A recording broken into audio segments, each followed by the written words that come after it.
Bueno, buen día a todos los presentes y buen día a todos los que nos están mirando a través de la web.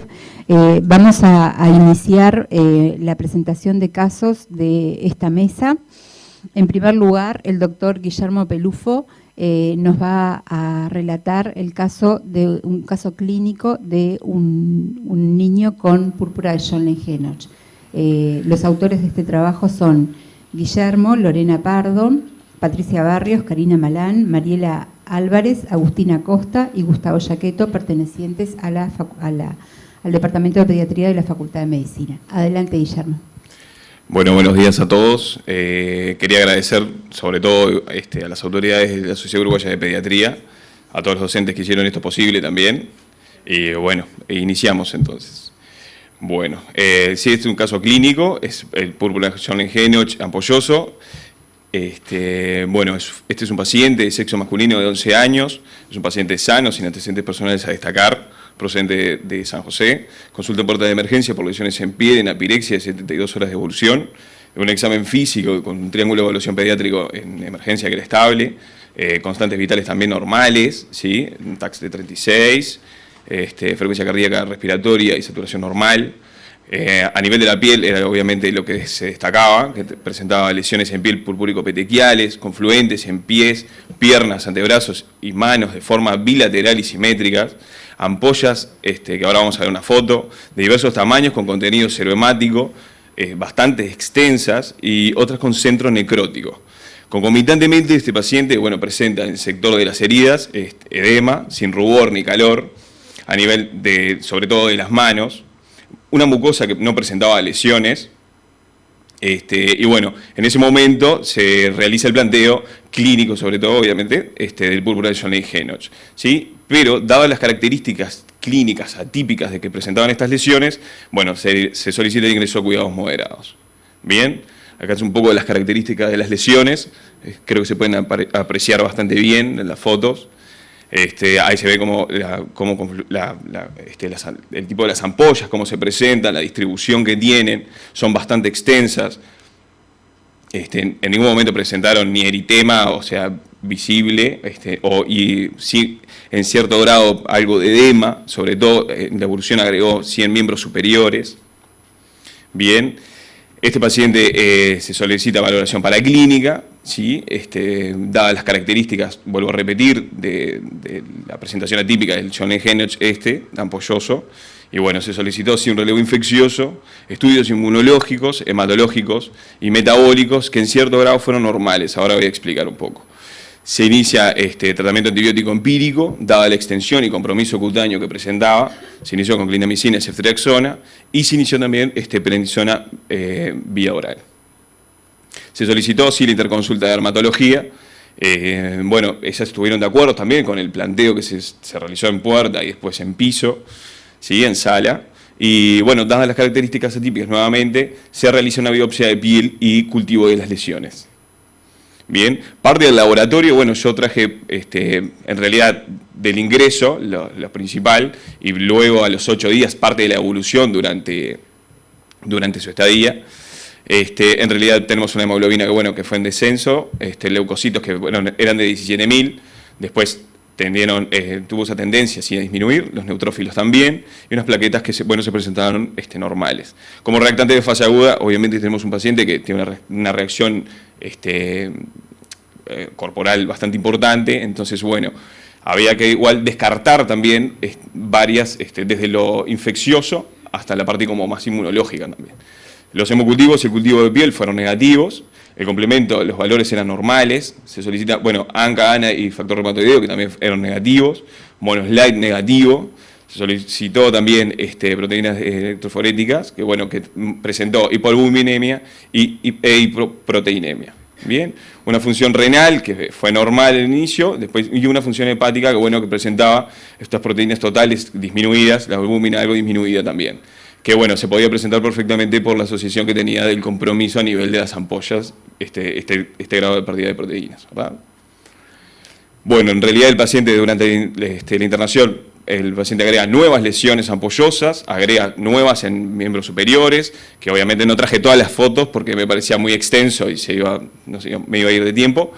Dolor abdominal intenso, que bueno, que se solicitó una ecografía abdominal, fue normal. Y ahí es cuando se comienza, dadas las características del dolor que presentaba y el aumento de lesiones, se realiza metilprednisolona, ¿sí? Por 5 días. Este paciente, luego que le realizamos la metilprednisolona, mejoró muchísimo realmente las lesiones, presenta muy buena evolución clínica, ¿sí? Y bueno, en ese momento se le decide dar el alta a domicilio. De este paciente, bueno, la anatomía patológica confirma si una vasculitis leucocitoclástica, que en este caso no presentó inmunofluorescencia IG. Y bueno, estas son parte de las fotos de la resolución de lo que fue parte de sus lesiones, ¿sí? Parte del miembro, ¿sí? de lo que son manos, parte del pie. Y bueno, que en realidad nosotros hicimos una búsqueda bastante extensa bibliográfica para ver los casos que hay publicados a nivel internacional, y son muy pocos, son muy escasos, tanto en Asia, en Europa, en Norteamérica. En realidad son muy pocos los casos que se han encontrado, y que bueno, que se ha asociado mucho cuando se presenta con estas características, lesiones, sobre todo ampollosas, que cuanto antes el inicio de la metilprednisolona parece que tiene una mejor evolución. Entonces, bueno, la idea era un poco como traerlo como caso clínico, obviamente como atípico, y a su vez, bueno, si nos presentamos mañana frente a un caso similar, bueno, quizás tomar otro tipo de medidas al respecto. Bien, así que bueno, muchas gracias.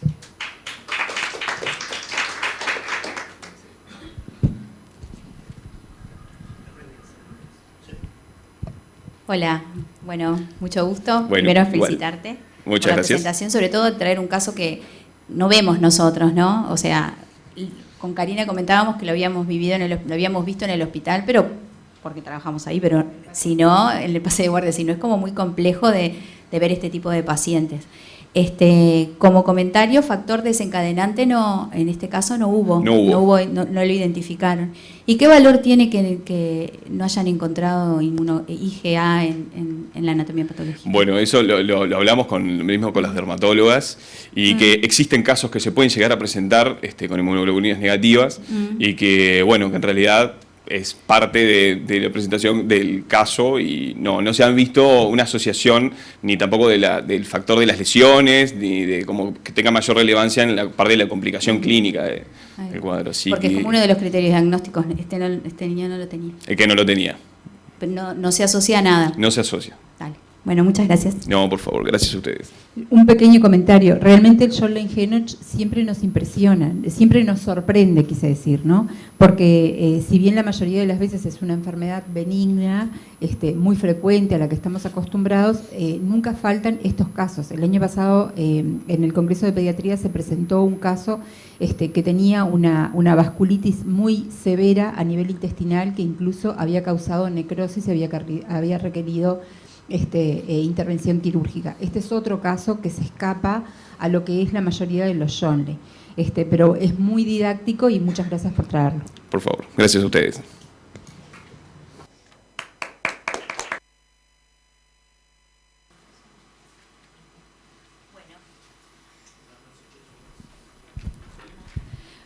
Bueno, el siguiente trabajo es análisis de los reingresos hospitalarios como indicador de calidad asistencial. Lo va a presentar la doctora Paola Casanello, y el resto del equipo de autores es Ana Casuriaga, Gustavo Yaqueto y Selena Ramírez. Adelante. Bueno, buenos días a todos. Mi nombre es Paola Casanello, soy pediatra de la Asociación Española, y el trabajo a presentar se denomina Análisis de los reingresos hospitalarios como indicador de calidad asistencial. Bueno, como sabemos, la tasa de reingresos hospitalarios es considerada un indicador de calidad y de eficiencia del proceso asistencial. Nosotros definimos reingreso como aquel que ocurre dentro de los primeros 30 días posteriores al alta, y prevenible aquel que ocurre en los primeros 15 días y es por el mismo motivo. Y estos son los que se relacionan como indicador de calidad asistencial. Existe una gran variabilidad en lo que son las comunicaciones de las tasas de reingreso, y eso puede deberse a las distintas definiciones, a los tipos de estudios, a las poblaciones estudiadas, pero no existen comunicaciones nacionales que aborden este tema. El objetivo fue describir la frecuencia y las características de los reingresos de los pacientes menores de 15 años al sector de cuidados moderados de la Asociación Española desde el 1 de enero al 31 de diciembre del 2018. Para eso realizamos un estudio que fue descriptivo, retrospectivo, donde excluimos los ingresos que ocurrieron por causas programadas. Para clasificar a nuestros reingresos utilizamos la propuesta por Pérez Moreno y colaboradores, donde los clasificaban en muy precoz, aquellos que sucedían en las primeras 48 horas, precoz entre 2 a 7 días y tardíos entre 8 a 30 días posteriores al alta. Las variables fueron la frecuencia de reingresos, edad, sexo, comorbilidades, diagnóstico y duración de los reingresos, aquellos que requirieron internación en cuidados intensivos en el reingreso, entre otros. Para esto realizamos la recolección de datos mediante la revisión de historias clínicas electrónicas. Las variables continuas las describimos mediante media, mediana, rango, y las discretas con frecuencias absolutas y relativas, y tomamos en la comparación de estas como algo significativo una P menor a 0,05. Y el protocolo fue aprobado por el Comité de Ética Institucional y se resguardó la confidencialidad de los datos en todas las etapas del estudio. Bueno, de los resultados tenemos que durante este periodo de estudio hubo 792 ingresos en el sector de cuidados moderados, de los cuales 180 correspondieron a reingresos, representando un 22,7% del total. De estos, 86 fueron coordinados y 94, que representan un 52,3%, fueron no coordinados. Y este N94 es en lo que se basa nuestro estudio.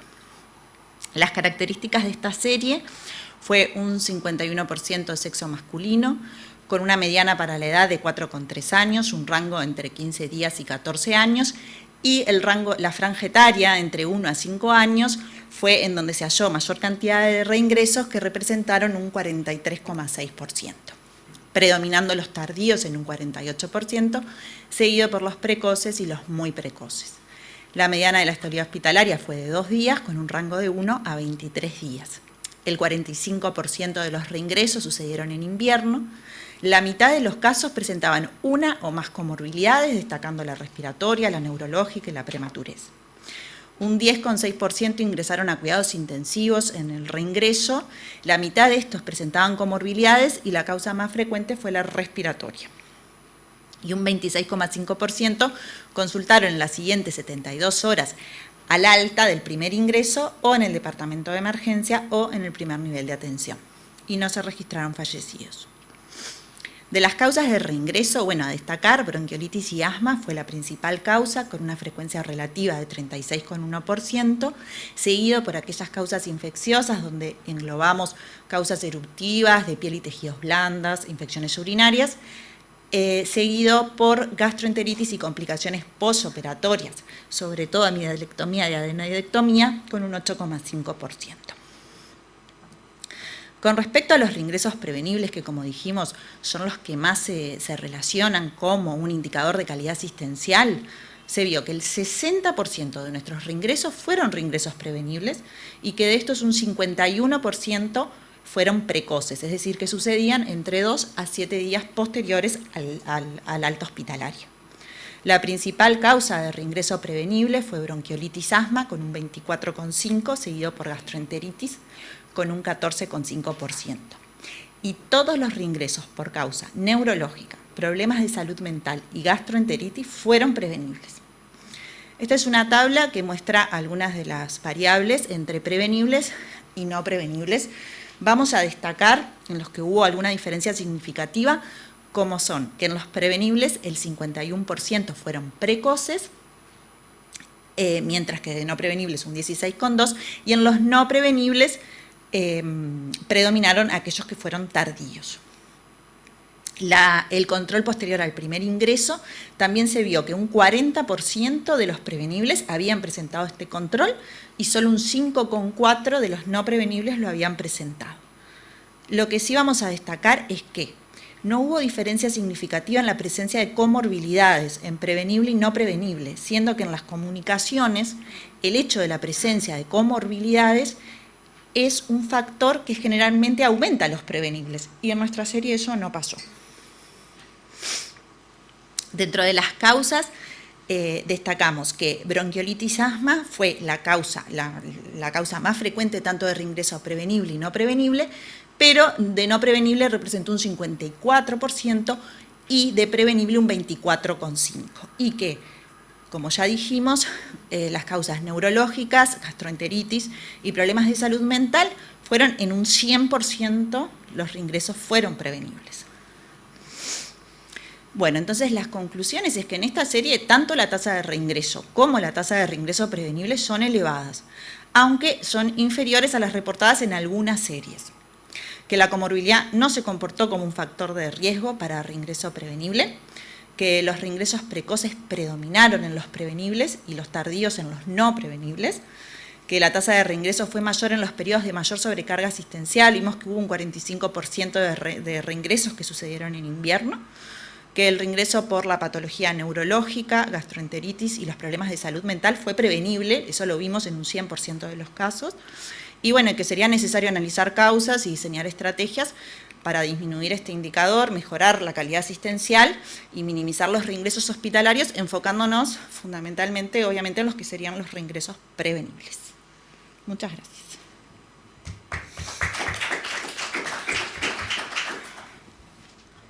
Bueno, felicitaciones, Paola, por el trabajo y al resto del equipo. Es muy interesante este trabajo. Más allá de que los reingresos son un indicador, a las personas que trabajan desde la internación lo toman como un ingreso de calidad de su trabajo, por eso me parece que es muy importante tenerlo. Y dos preguntas. En la Asociación Española, ¿ustedes tienen internación domiciliaria pediátrica?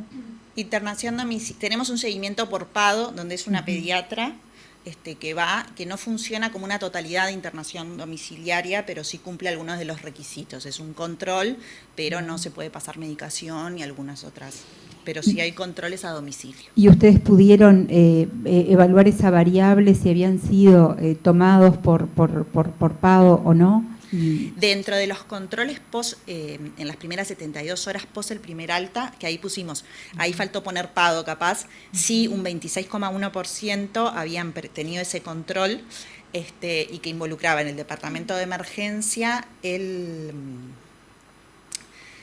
primer nivel de atención y PADO. De los PADO te diría que el número absoluto era bajo. O sea, que no fue una variable, no. Que hubieran sido tomados o no por PADO, no fue una variable que incidió en los reingresos. ¿Eso quisiste decir? Sí, sí. Y la otra pregunta es, seguramente los niños tienen un control post-alta muy precoz, en pocos días, y se van con ese control. Sí, la mayoría se va con el control coordinado, se habla con su pediatra desde piso o se plantea que tenga ese control, pero como se vio, solo una cuarta parte de esos pacientes que reingresaron habían tenido ese control. ¿Porque ellos no concurrieron o por alguna otra causa? Eso en realidad no lo investigamos, no fue una de las variables que buscamos, si eso había sido el motivo de por qué no hubo en un 100%, por ejemplo, de los reingresos, que habían tenido un ingreso, no se había realizado un control en las primeras 72 horas, que es más o menos el plazo donde muchas veces se pauta. Porque me parece que pueden ser las cosas en las cuales uno puede trabajar, ¿no? Claro. Porque las pautas de alta todos las tenemos muy claras y se cumplen en todas las instituciones. Seguramente ese mayor aumento en invierno tiene que ver con el requerimiento. La sobrecarga asistencial. La sobrecarga asistencial de la patología respiratoria y el requerimiento cama seguramente. Pero capaz que asegurarse de un control posterior, ya sea domiciliario o con su pediatra de referencia, capaz que puede incidir en estos números, ¿no? Es que en realidad lo que también estuvimos viendo es como que de este trabajo desprendemos esto, pero que tendríamos que analizar más. Bueno, ahora ya que tenemos esto y que es un indicador elevado, vamos a buscar dónde tenemos que actuar y tendríamos que diseñar otro trabajo y ver el paciente, la familia. En esta institución también hicimos un trabajo con respecto a las reconsultas en la puerta de emergencia y vemos que cuanto más se reconsulta, más reingreso hay. Bueno, ese motivo ¿cuál es? realmente es la patología o hay una ansiedad materna o qué otros son los factores que podrían estar incidiendo? Lo que tú decís, bueno, el alta, el PADO, todo eso realmente nos incide y hizo que tuviéramos un 60% de reingresos prevenibles, pero eso ya sería como una segunda etapa, esto es como más como, bueno. Y tratar de identificar, porque por ejemplo las comorbilidades, que es algo que está descrito en la literatura, ustedes no lo tuvieron, ¿no? Y en la literatura hay un cambio importante, ¿sí? entre un 15 a un 30, entonces bueno, ¿por qué a nosotros eso no nos pasó? Las comorbilidades sí las tuvieron en los ingresos a CTI. En Sí, ese caso sí sí. que es como esperable, ¿no? Sí, aparte fue siempre como mucho más lo respiratorio, ¿no? Era como algo que, bueno. Y yo tengo una pregunta, un 10% tuvieron ingreso en CTI, ¿no? Sí, de los reingresos, un 10,6 tuvieron ingresos. ¿Y ese porcentaje habían sido altas precoces? No, No. de los ingresos a CTI no fueron altas precoces. Sí Gracias. fueron algunas prevenibles, pero no precoces. Eran pacientes con comorbilidades. Sí. Ahí va. Dani, gracias. No, muchas gracias a ustedes.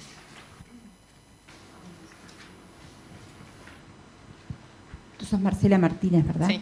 Bueno, bienvenida Marcela. Marcela va a presentar un trabajo que se llama Descripción de las principales características de 56 pacientes internados por BRUE ALTE en un prestador público del periodo de mayo de 2020 a mayo del 2021. El resto de los autores son Camila Fresola, Cecilia Echeverría, Soledad Pandolfo, Virginia Canopa y Gustavo Yaqueto del Centro Hospitalario Pereira Rosell. Adelante, Marcela. Bueno, muchas gracias. En la introducción, primero hablar un poquito de lo que es cómo se define BRU. Es un evento breve, resuelto, inexplicado, y la nueva estrategia que propuso la Academia Americana de Pediatría es una estrategia de manejos en niveles, en alto y bajo riesgo.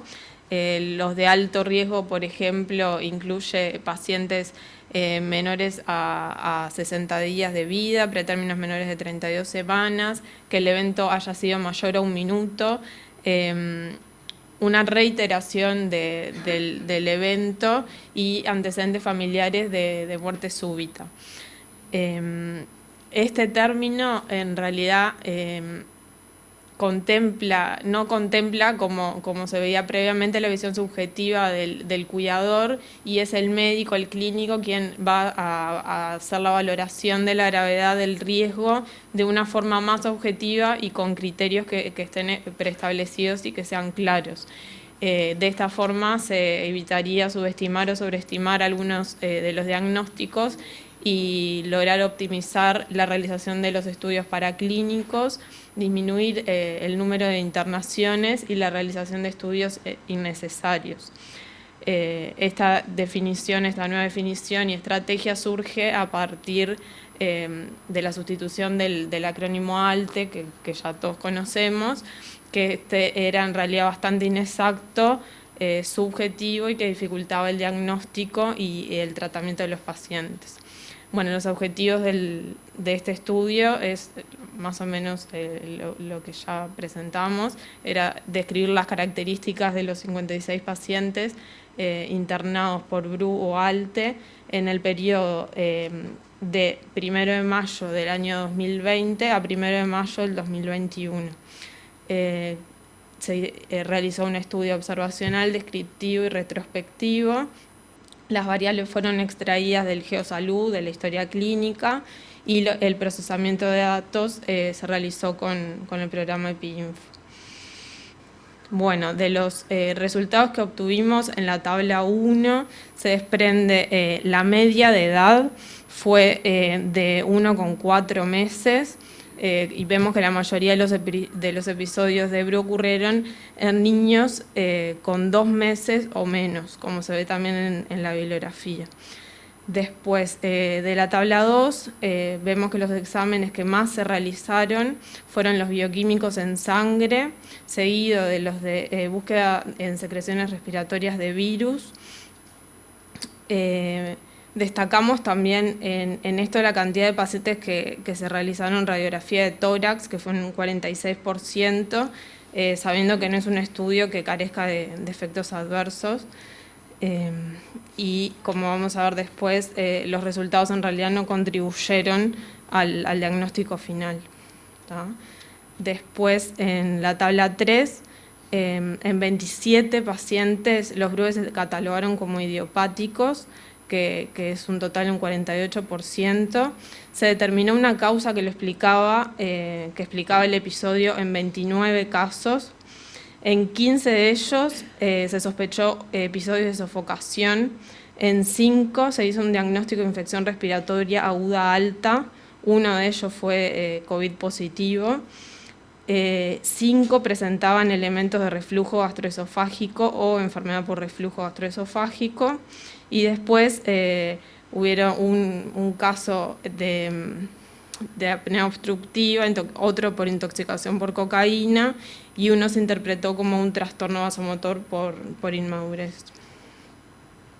Después de las conclusiones, las más importantes queríamos destacar que la mayoría, como ya habíamos visto, se catalogaron como idiopáticos.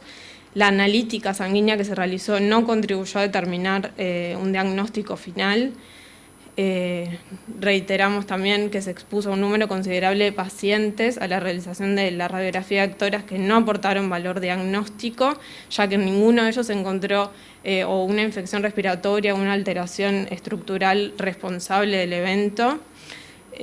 4 de 5 pacientes catalogados de bajo riesgo se les realizó al menos un estudio complementario a pesar de lo recomendado en las guías, que es de no realización, de observación, de hacer oximetría. Y como gran conclusión creemos que la nueva definición de BRU con criterios que permiten determinar el riesgo de una forma objetiva podría disminuir el número de pacientes ingresados a cuidados moderados y una realización necesaria de estudios, y creemos muy importante la promoción de estas nuevas pautas en el personal médico, más que nada en un tercer nivel. Gracias. Bueno, felicitaciones por la presentación. Como comentario, parece como importante, ¿no?, que haya trabajos al respecto de esto, ¿no?, del BRU y tener como datos nacionales, ¿no? Es como algo importante como para poder seguir avanzando, y lo que tú decías del conocimiento de esta entidad y para la población pediátrica, ¿verdad?, para los médicos. Como comentario, mirando el trabajo anterior, ¿no?, revisando el trabajo de ALTE, en realidad, sí, que parte del equipo anterior es el mismo que está en esto, igual hay avances, ¿no? Menos días de internación, sí, acotándose más a la población que es de riesgo, de los niños chiquitos, y no como en el otro, que eran como niños más lactantes más grandes. De todas maneras, destacar lo mismo que tú dijiste, la mayoría igual se le siguen haciendo estudios que son innecesarios, ¿no? Lo que hace que es importante seguir con el tema, ¿no? Muchísimas gracias. Gracias.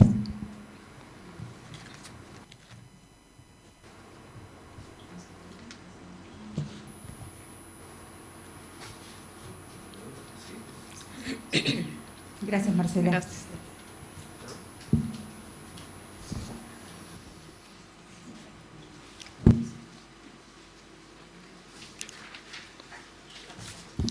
Bueno, el siguiente trabajo es impacto de la pandemia por SARS-CoV-2 en los pediatras uruguayos año 2020. Los autores son Mónica Pujadas, Juan Kenny, Catalina Pinchak, Rosario Jurado, Claudia Romero, Elizabeth Asandri, Laura Pardo, Rosario Satriano, Eduardo Regueira y Lucía Maurente. Y presenta a la doctora Pujadas. Buenos días, muchas gracias. En este caso vamos a traer una perspectiva un poquito diferente de lo que es el impacto de la pandemia, en este caso en la población entonces de pediatras uruguayos. Y es un trabajo que hacemos desde la comisión directiva de la Sociedad Uruguaya de Pediatría. Como todos sabemos, la pandemia de SARS-CoV-2, declarada en marzo de 2020 por la OMS, trajo aparejado importantes cambios en todo lo que fue la vida en el mundo y motivó la implementación de medidas para su control, lo que hizo que el sistema de salud debiera adecuarse para poder enfrentar la epidemia, ¿verdad? Los pediatras no fueron ajenos a esta situación. Entonces, nuestro trabajo tiene el objetivo de conocer el impacto de la pandemia de SARS-CoV-2, COVID-19, en la actividad laboral de pediatras uruguayos. Para ello se llevó a cabo un estudio observacional, descriptivo, transversal, a través de una encuesta autoadministrada durante agosto a septiembre del 2020, una encuesta que se difundió por vía mail y en forma anónima. Fuimos recibiendo entonces las respuestas. El criterio de inclusión y la muestra fue los socios de la Sociedad Uruguaya de Pediatría que accedieran voluntariamente a responder la encuesta. Las variables que consideramos fueron el sexo, edad, años de ejercicio de la profesión, actividad asistencial, área de desempeño laboral, nivel de atención de donde se desempeñaban los pediatras, cambios en la población asistida, telemedicina, repercusión laboral, capacitación en COVID-19 y medios de comunicación. Se garantizó la anonimización, análisis estadístico se realizó a través de la distribución de frecuencias, medidas de resúmenes y pruebas de significancia estadística cuando correspondiera. ¿Cuáles fueron nuestros resultados?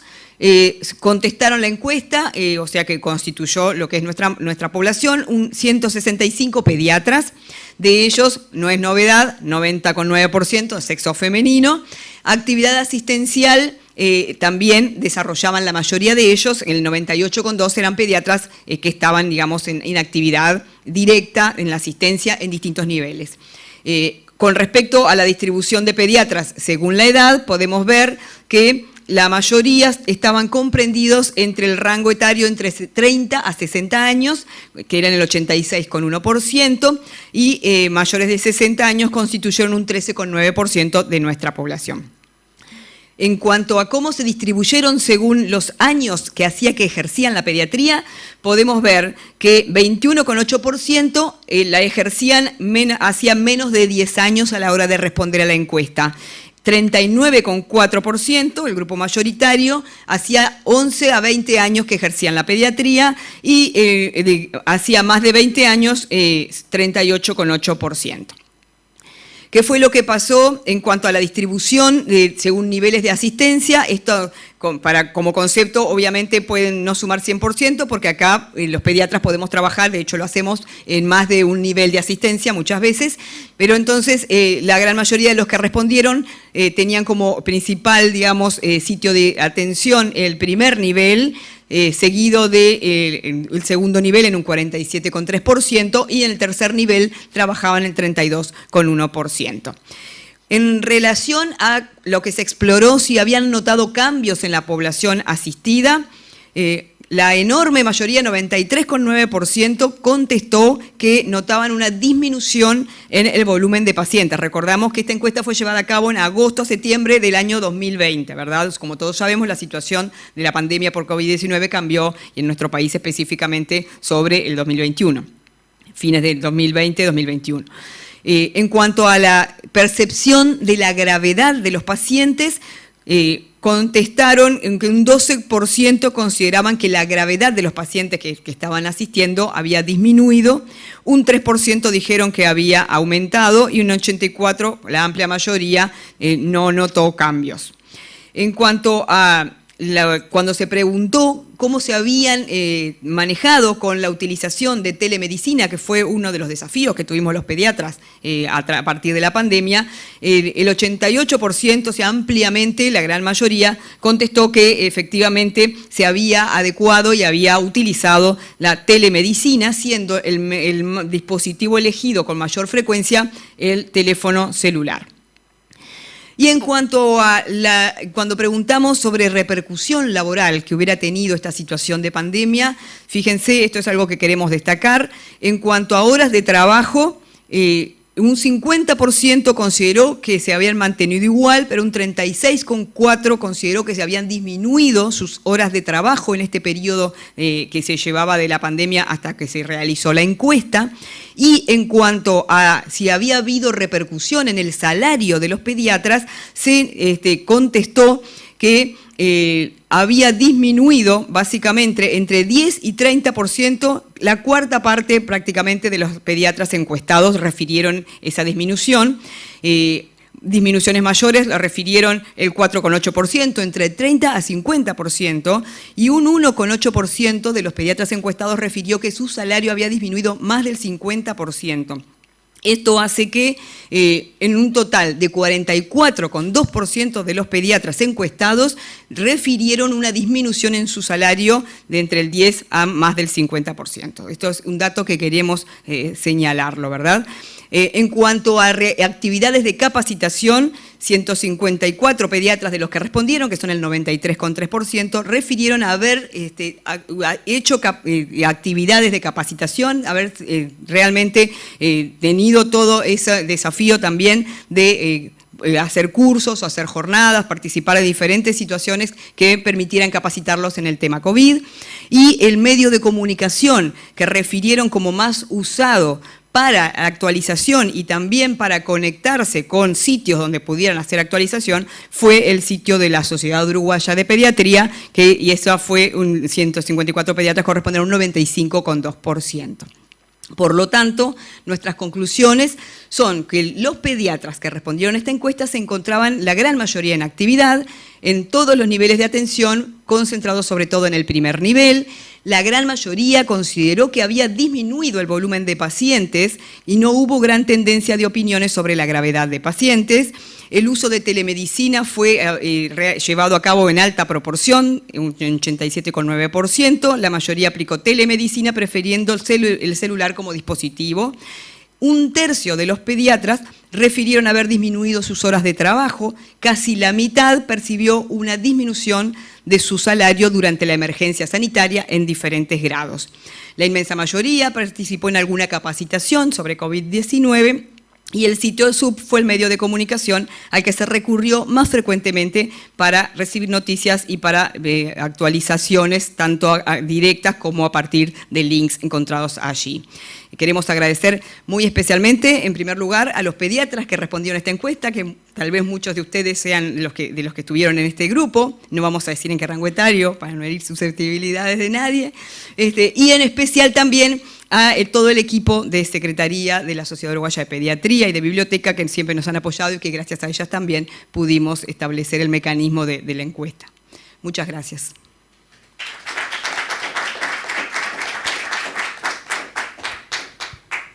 Bueno, felicitaciones, Mónica. Me parece que es muy interesante saber qué nos ha pasado a la comunidad de pediatras en la pandemia. Es un trabajo muy interesante. De acá hay varias líneas de profundización, porque ustedes tocaron una cantidad de temas que todas ellas muy interesantes, ¿no? Me llama la atención, no porque ya lo había visto en la conversación con los colegas, pero la disminución de horas de trabajo y la disminución de los ingresos de los pediatras, y eso creo que es algo que obviamente que nos preocupa a todos. Y te pregunto si ustedes pudieron cruzar eso con la edad de los encuestados y con los años de ejercicio. Sí, en general correspondió a las menores edades y a menos tiempo de ejercicio. Y sin duda que nosotros consideramos que darle visibilidad a ese problema es fundamental. Primero porque para poder corregir esa situación y por otro lado para saber que estas cosas pasan cuando nos enfrentamos a una pandemia, lamentablemente probablemente no sea la última que nos enfrentemos, y entonces el tener en consideración todo lo que hace a la redistribución de recursos en el sistema de salud, creemos que también desde los pediatras tenemos que ser conscientes de cómo nos puede afectar y cómo trabajar para minimizar el impacto. Sí, tal cual, eso que tú decís es muy importante. Y lo otro es, en las instituciones donde trabajan los pediatras, ¿recibieron capacitación acerca de cómo trabajar con los pacientes por telemedicina? En realidad fue muy heterogéneo, si bien nosotros no exploramos específicamente ese punto, lo que sí pudimos a través de esta encuesta ver es que en general estaba más centralizado desde las actividades que se organizaban, desde la Sociedad Uruguaya de Pediatría, o bueno, por supuesto que la academia también, pero no tanto desde las instituciones, que eso creo que fue un debe y sobre todo a lo que hace a la capacitación en seguimiento de estos pacientes. Sí, en realidad no me refería a capacitación del pediatra, a capacitación académica, digamos. Me refería a capacitación para trabajar a distancia con los pacientes, o sea, que fue lo que tuvimos que hacer todos durante mucho tiempo y esperemos que no tener que volver a esa situación. Pero es un tema que a mí me parece muy importante, porque no estamos capacitados para tomar el teléfono y hablar con el que esté en la casa y preguntarle y hacer algo que sustituye al control en salud del niño sano, al control presencial. Eso es un tema que me parece que es importante, que nos tiene que preocupar a todos y que capaz que las instituciones nos tienen que capacitar para poder extraer de esas instancias lo mejor y lo que nosotros necesitamos, ¿no? Sí, si me permiten, exactamente fue uno de los mensajes que desde la SUB transmitimos y trabajamos en conjunto con el sindicato médico, porque la telemedicina no es sinónimo de levantar el teléfono, como tú decís, ¿verdad? Bien claro, y nosotros nos vimos enfrentados de un día para el otro a tener que establecer, y hay reglas y hay todo un conocimiento necesario de cómo hacer esa telemedicina para que sea de calidad, entre otras cosas incluso la duración de la consulta, que no tiene que ser inferior a la presencial, por ejemplo, ¿no? Entonces, bueno, sí, hay mucho para trabajar en ese sentido y creo que también a partir del conocer el diagnóstico de situación podemos establecer estrategias. Bueno, muchas gracias, Mónica.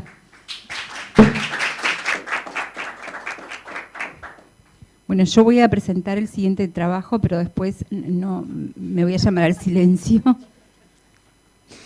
Este es el último trabajo, no sé si es el último, pero es el último. Es el siguiente trabajo que lo presenta la doctora Valeria Besaro. Los autores son quien les habla, Ángela Echavalete, Alejandra Jara, María Victoria Salvo y Estela Gutiérrez, y es un trabajo que se denomina Impacto de la pandemia por SARS-CoV-2 sobre el estado nutricional y emocional de niños y adolescentes, y se realizó en CASMU. Adelante, Valeria. Bueno, buenos días. Yo les vengo a presentar este trabajo, como dijo Karina. Bueno, como parte de la introducción, lo que ya todos sabemos, el 13 de marzo del año pasado, el 2020, se identificaron los primeros casos de infección por SARS-CoV-2 en Uruguay, y desde entonces, para prevenir a la población de contagio, se tomaron medidas para cumplir el aislamiento social, donde se suspendieron actividades educativas y las laborales que eran consideradas no esenciales, y dentro de ellos también la concurrencia a los clubes deportivos y otras instituciones comunitarias, y bueno, también las reuniones sociales. Estas medidas de aislamiento social se levantaron en forma parcial en el año 2020 y bueno, y se volvieron a decretar en marzo del 2021. De lo que hemos leído, lo que reporta la bibliografía, es altamente probable que el aislamiento social tenga numerosas repercusiones sobre los distintos aspectos de la salud de los niños y los adolescentes. Dentro de esto, los cambios de hábitos alimentarios, la actividad física, que determina justamente el aislamiento social, y la suspensión de las actividades académicas programadas, tienen alta probabilidad de causar mayor prevalencia de sobrepeso y obesidad, y a su vez la peoría de los casos que ya estaban instalados. El objetivo de este trabajo fue evaluar el impacto que tuvo el aislamiento por la pandemia de SARS-CoV-2 en el estado nutricional y emocional de los niños y adolescentes que se atienden en el CASMU entre 9 y 12 años. La metodología que se utilizó fue un estudio observacional descriptivo que incluyó los niños y adolescentes entre 9 y 12 años que son usuarios del CASMU. Se eligió entre ellos una muestra al azar, incluyendo a los que tenían un control en los 6 meses previos al inicio de la pandemia y un control una vez instalada la pandemia entre julio de 2020 y abril del 2021. A los pacientes que se seleccionaron de la muestra se les realizó una encuesta telefónica, que había partes de las preguntas que eran dirigidas a ellas y partes que eran dirigidas a sus referentes. Las preguntas estuvieron destinadas a evaluar hábitos de alimentación, la actividad física durante el aislamiento social y la repercusión de este sobre su estado emocional. Se registró también de la historia clínica el puntaje Z del índice de masa corporal para la edad en ambos controles, y se compararon ambos puntajes y se consideró una diferencia significativa entre un control y el otro cuando hubo una variabilidad mayor al 0,2. Y bueno, se solicitó la autorización del Comité de Ética y en ningún momento se relevaron los datos de los niños. y los adolescentes. Bueno, estos son parte de los resultados. El número total de niños que incluyen el padrón del CASMU entre 9 y 12 años es de 7.588. De ellos se seleccionó una muestra al azar, de la cual se obtuvo un N de la muestra de 200, con una media de 10,9 años. En el primer cuadro del estado nutricional lo que podemos ver son distintos grupos en un Z para el IMC normal, el sobrepeso, obesidad y bajo peso, y sobre todo lo que queremos ver es que en realidad, como ustedes pueden ver, no hay diferencias significativas entre el grupo prepandemia y en la pandemia, pero sí hubo, que está este cuadradito rojo acá, que muestra una variación del Z del IMC para la edad mayor al 2, como dijimos, de un 71,5%. De estos, que no está detallado acá, pero sí se los puedo transmitir, es que el grupo que tuvo mayor variabilidad fue los pacientes que estaban incluidos en el grupo de sobrepeso y de obesidad. Como vemos también hay un porcentaje que no es despreciable de pacientes que tienen bajo peso, lo cual también nos llama la atención. De las encuestas que fueron, de la parte de la encuesta que fue realizada a los niños y adolescentes, los sentimientos de la pandemia que manifestaron, un 43,9% se sentía aburrido, 21,2% tranquilo, 16,9% solo, 10,2% entretenido, el 80,6% mantuvieron contacto con sus amigos, un 57,4% que fue la mayoría en forma virtual, y cuando le preguntábamos qué eran lo que extrañaban de la etapa prepandemia, un 80,6% extrañaban a sus compañeros y a sus amigos. En cuanto a las preguntas dirigidas hacia los padres, los referentes, un 48,5% mencionaron cambios en la alimentación de sus hijos, 73% a su vez mencionó cambios en la actividad física, el 100% casi había disminuido, cambios en las horas de pantalla, un 80,6%, 49,3% cambios en las horas de sueño y un 80,6% afectación del estado emocional, encontrando a sus hijos irritables, rebeldes, agresivos, con ansiedad y tristeza.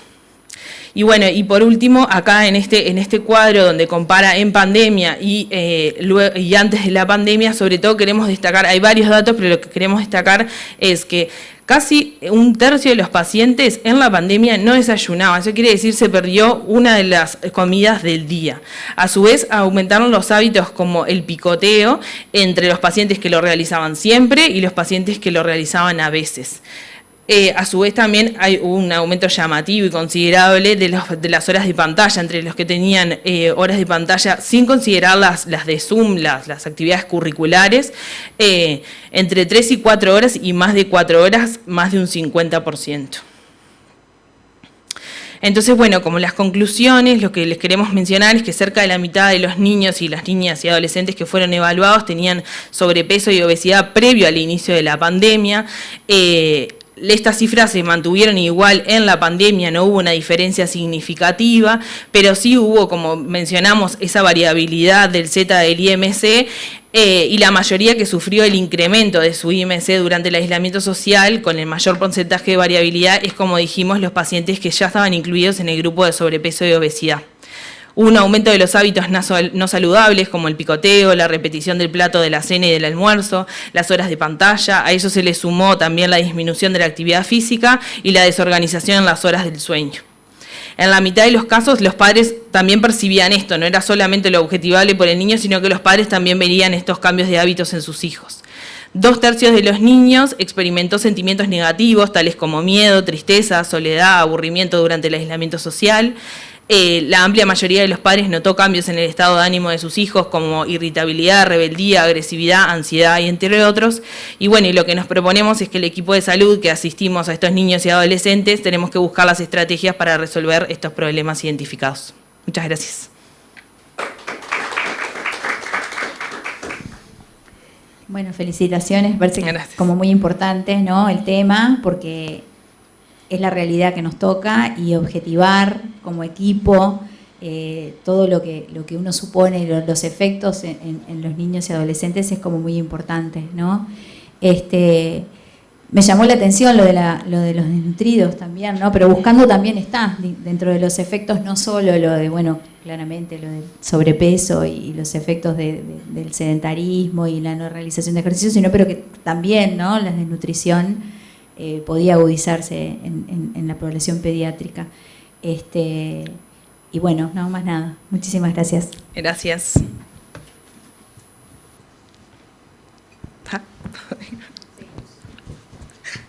Bueno, ahora sí, el último trabajo lo va a presentar la doctora Alejandra Ascensión. Es aplicación de técnica de hipoanalgesia, guante mágico, en pacientes con hemofilia durante procedimiento de venopunción.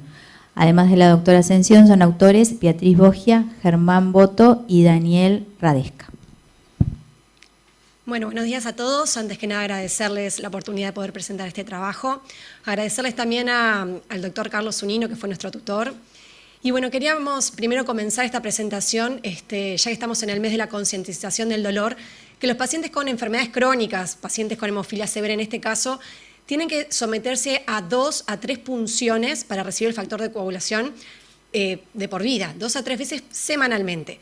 Esto produce mucha ansiedad y sin dudas dolor, y muchas veces es una causa para evitar recibir ese factor. Entonces, qué importante es poder brindarle estrategias de autorregulación y modulación del dolor y la ansiedad frente a estos procedimientos. Entonces, este trabajo nos planteamos la necesidad, primeramente, de conocer cuáles eran esas estrategias para modular el dolor durante los procedimientos de venopunción en pacientes con hemofilia severa que asisten al servicio de hemoterapia del Hospital Pediátrico Pereira Rosell. Luego decidimos aplicar una de las estrategias de modulación del dolor, que es una técnica de hipnoanalgesia. Básicamente se trata de una técnica donde se invita al paciente a absorberse, imaginándose que se coloca un guante, se coloca ese guante que lo protege, le da seguridad, tranquilidad. Y esa técnica busca reducir la ansiedad anticipatoria y, sin lugar a dudas, disminuir la percepción del dolor. Y queríamos realmente evaluar la efectividad de esta técnica aplicada. Entonces el estudio se basó en una población objetivo, pacientes que padecen hemofilia severa, entre 4 y 15 años, terminaron siendo un N de 18. El lugar fue en el Centro de Hemoterapia del Hospital Pediátrico Pereira Rosell en el año entre el 2019 y el 2020. Y generamos un protocolo que fue aprobado por el Comité de Ética del hospital, y el diseño de estudio fue en 2 fases. Hay una fase inicial, que es una fase observacional, donde nos preguntamos qué técnicas utilizaban los niños y sus familias para modular el dolor. Y luego cuantificar el dolor del niño mediante escalas entre los de 6 años para abajo, escala de Caras, y en los mayores, escala visual analógica. Y el dolor percibido por el padre y la madre, que los colocamos a un lado para que realmente no se viera interferido ese proceso de evaluación.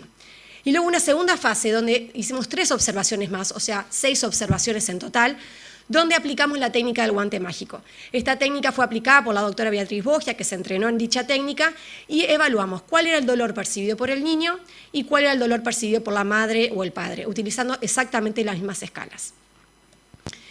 Y lógicamente este estudio fue realmente muy arduo, destaco todo el equipo también técnico del servicio de hemoterapia, y básicamente hay un resultado muy importante, y es que de los 18 pacientes, solo 2 utilizaban estrategias para modular el dolor. Uno, un anestésico tópico, y otro, la distracción. El resto realmente no utilizaban ninguna estrategia. Y luego lo que vimos acá en la primera gráfica, lo que vemos es que la mediana de la escala de dolor fue de 4 para observación simple en la primera fase, y luego de aplicar la técnica de 0, con un rango entre 2, 3 a 0, y para los padres la mediana para la escala del dolor fue de 5, y para los niños, y después aplicando la técnica para los padres fue de 1. Esto también nos llamó la atención, porque los padres de alguna manera perciben un poco más del dolor que los niños, aunque esa diferencia no fue significativa. Y luego la mediana para la percepción del dolor, o sea, la mediana de la reducción del dolor, perdón, fue de 4, ¿sí?, y de 3 para los padres. Pero más allá de los resultados, y por el poco tiempo que tenemos, a mí me gustaría, porque estos resultados no se condicen cuando uno ve, realmente esto es como un ver para creer. Este es un paciente con hemofilia severa, agradezco a la mamá que nos cedió obviamente la posibilidad de filmarlos. Es un paciente de Rivera, de Artigas, perdón. También había de Rivera, de Artigas, que tiene 4 años. La madre manifestaba mucha ansiedad y mucho dolor durante los procedimientos de venopunción, y este esteo, cuando llegó al servicio de hemoterapia, cuando le dijimos que había estrategias para reducir el dolor, de hecho la enfermera viajó de Artigas hasta Montevideo para aplicar y para aprender esta técnica, y quiero que conozcan a Teo. Mirá, ¿vamos a poner el guante mágico? Pero si no sabes ni lo que es el guante mágico. No. ¿Y por qué lloras? Contame por qué lloras. Porque ustedes me pinchan fuerte. ¿Y si yo te prometo que no te vamos a pinchar fuerte? No. ¿Y que vamos a usar el guante mágico? No, ¿cómo vas a pinchar? ¿Cómo le vas a pegar a mamá? Sí, está perfecto. Ay, yo no puedo creer que estés llorando cuando estos días que pasaron te portaste. Y esto creo que lo ven todos los niños, todos los médicos, enfermeros, cada vez que van a puncionar a un paciente con una enfermedad crónica. Hablamos de pacientes con diabetes, pacientes con HIV, pacientes con patología oncológica, y bueno, y en estos pacientes, qué necesario es aplicar algunas estrategias como esta, la técnica del guante, que es costo efectiva. Y quiero que vean en este momento Beatriz Bogia aplicando la técnica. Vamos a poner el guante, yo voy a empezar a poner el guante. Yo quiero amarillo, bueno, amarillo y el azul. Y vamos a empezar, ¿te acordás que estamos viendo? Vamos a empezar por los deditos, ¿no? Como se ponen los guantes, así. ¿Los superhéroes tuyos se ponían así el guante? No, se ponían así. Acá, pero ya voy, allá voy. Pero primero empiezan por los deditos y después los vamos acá. Entonces vamos poniendo el guante. ¿De qué colores son? Amarillo y azul. Amarillo y azul. Qué divino este guante. ¿Qué hacían los guantes? ¿Vos te acordás? No hacían nada. Protegían y hacían que no nos molestara nada cuando nos pasamos el factor. ¿Te acordás? No pasa nada, pero porque nos protege. Quiero que observen el grado de concentración, de esa ansiedad anticipatoria que tenía ese niño, pero esta es la magia y este es el mejor premio para esa familia de poder realmente aplicar estas estrategias. Tiene el guante mágico. Si molesta, nada puede pasar bien. Claro. Porque la sangre mueve, porque la sangre pica mucho. Pero ahora este brazo tiene el guante súper mágico. Tiene una cosita blanca. No tiene, que le pusiste vos y yo pusimos el guante, ¿verdad? Los dos pusimos el guante. Tiene una cosa blanca para que pase el agujero. Es aquella, sí. Sí, ¿Qué te ayudó? Para que la sangre pase. Exacto. ¡Qué bueno, Teo! Porque ese guante que nos protegió para ponernos el factor. ¿Viste? ¡Qué bien! ¿Viste cómo? Vos lo hiciste ese guante, vos pusiste conmigo. ¡Qué bueno! ¿Viste? Y estamos hablando de que a veces uno piensa en hipnosis, piensa en un estado de sueño o algo, y esto es un estado natural donde el niño se imagina realmente que tiene un guante que lo protege, que lo cubre, le da protección. Y bueno, creo que hablan mejor los videos que a veces lo que uno puede manifestar en números. Y bueno, agradecerles obviamente nuevamente la oportunidad de poder presentar este trabajo. También invitarlos mañana vamos a presentar por el Comité del Abordaje Multimodal del Dolor un trabajo de estas estrategias no farmacológicas que tan efectivas y tan necesarias son para todos los procedimientos invasivos menores. El dolor es algo que está como subestimado y en estos pacientes les cambia realmente la calidad de vida y la calidad asistencial a quien los está asistiendo. Así que muchas gracias.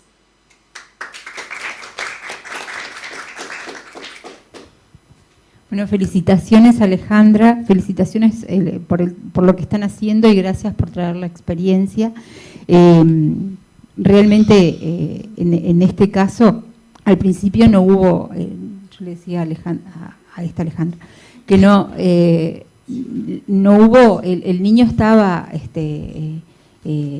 muy excitado, llorando, tampoco hubo por parte de la madre ni un acercamiento, ni contención física, ni contención verbal, o sea, en Está realidad muy desbordada, una madre muy desbordada. En realidad, nosotros deberíamos, en un tiempo corto, deberíamos desterrar totalmente el dolor de todos los ámbitos donde trabajamos, ¿no? A nivel primario, a nivel terciario, realmente de todos los ámbitos. Hay muchas estrategias, esta es una muy buena estrategia.